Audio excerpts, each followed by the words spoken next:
Now, let's dive deep into this big LGBTQ story for today. I'm Alex Morash, and let's queer up faith. Does Google refer Christians with gay children to focus on the family, gay conversion therapy? You may be surprised or disturbed by what happens when families search Google for advice about having a gay child. Some search results are directing parents to focus on the family, a conservative Christian organization long known for opposing LGBTQ rights. One example comes directly from Focus on the Family's own website. A parent asked, quote, "What should we say to our college-age son who claims to be a gay Christian?" End quote. The response offered by Focus on the Family is deeply troubling to many LGBTQ advocates. The organization reassures parents their quote-unquote feelings are normal, end quote, but then goes further, recommending strict house rules that silence their gay son. The advice includes forbidding him from talking to younger siblings about his sexuality, banning any displays of affection while with a partner, and even suggesting parents prepare a written contract with their child if he wishes to stay at home. At one point, Focus on the Family urges parents to consider counseling, not to affirm their son's identity, but to reinforce what they describe as so-called biblical standards of morality. They advise parents to make clear that if their son cannot live by these restrictions, he should move out. Queer advocates say this type of advice promotes rejection rather than love. It echoes the discredited practices of conversion therapy, which medical experts widely condemn as harmful. The larger concern is whether Google's search algorithm is unintentionally funneling families in crisis towards these kinds of anti-LGBTQ voices. For queer Christians and their allies, the fear is when parents seek help, the first voices they hear may not affirm their child's identity, but instead instruct them to police it.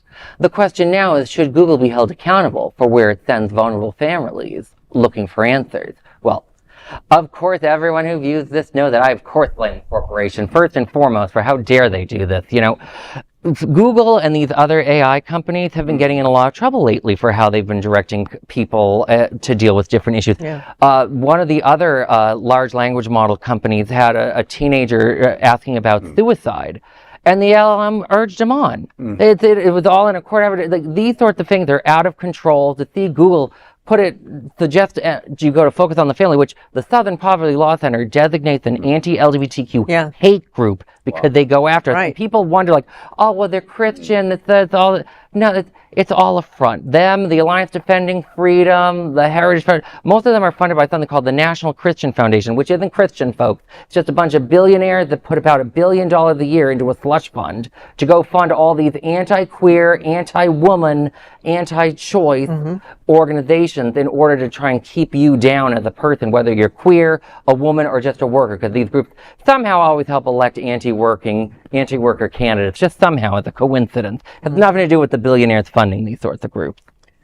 I can't imagine that even with the words gay Christian in the search engine, in the entry, that they couldn't find other places to find websites that said Christian and gay on them besides Focus on the Family. I'm just astounded that they would think that's the first thing that should come up. There are plenty of gay Christian organizations up there. Why didn't they put the MCC on there first? We're sitting in a pro-gay Christian organization right now. And instead they push them toward one of the few organizations in this country that is still actively pushing for conversion therapy, actively pushing, as you saw, to say, oh, you know what? I understand, but get the fuck back in the closet. Oops, sorry. Sorry, not sorry. Sorry, Steve. You know, but that's part of the problem. It's interesting because it's easy to blame Google, but also you have to understand that these organizations that, the gay Christian organization, the Christian organizations that are very anti-gay, they are doing a great job with SEO marketing. They're doing a great job with, they have money to spend. So what does that say about our community who is not stepping up to do SEO marketing in their national organizations, in their media? Because if it's not coming up in the search results, there's a reason why it's not. So we have to do a better job also. So I really want to throw it out to our organizations nationally to really make an effort to make our media, make our websites, make our education a lot more SEO friendly. Well, I hear you, challenge. but that's an excellent point. Yeah, I don't think people quite understand just how much money the National Christian Foundation has. Like groups like Focus on the Family, they get 20 to 30 million a year from that group every year. Just guaranteed. That's their first check. When I was at the National LGBTQ Task Force, we struggled and begged all these different groups, all these rich people, to get maybe 6 million a year. Right. I think HRC might get like 40 million a year if they're lucky. Right. You know, there's no big group of billionaires that fund like We Like Queer People group $1 billion annually so to much disperse more to all of money our friends. than we used to have, but it's still not enough sometimes to. Right. You're right. That's exactly what happened. Is they got in front of the MCC churches and whatever else is out there. There's tons of other organizations out there, but you're right. The SEO probably pulled it that way. And federal grants are being cut. I mean, look locally. The Pride Centers lost quite a bit, several hundreds of thousands of dollars of grant funding. And so that really impacts our community. So what's happening in all the other communities across the country? Yeah, exactly. And before people think I'm all like hope is all lost, you know, you don't always have to use money. Knock on doors, organize, be part of your community, and demand better. And that is a big LGBTQ story for today. There is no other queer nonprofit media platform like this in the entire world. Support our LGBTQ stories by subscribing and sharing Queer News Tonight.